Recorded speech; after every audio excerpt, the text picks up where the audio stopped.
দেখো বন্ধুরা, ঝোলটা ফুটে এসছে। এবার আমি মাছটা দিয়ে দিলাম।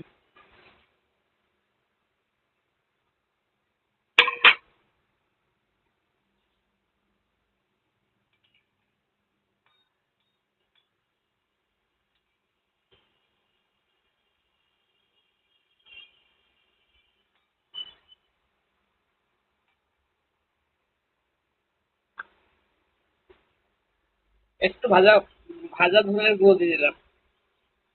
একটু হালকা গরম মশলা দিয়ে দিলাম।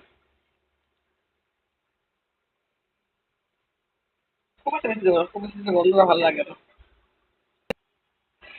এই দেখো ঝোল ফুটছে, আমি একটু কাঁচা তেল দেবো। কাঁচা তেল দিলে ভালো লাগবে বল না, নাহলে ভালো লাগে না। এই দেখুন আমার ঝোল হয়ে গেছে, এখন নামিয়ে দেবো। এই দেখুন আমার বোয়াল মাছের ঝোল বলুন ঝাল বলুন হয়ে গেছে, পাতলাই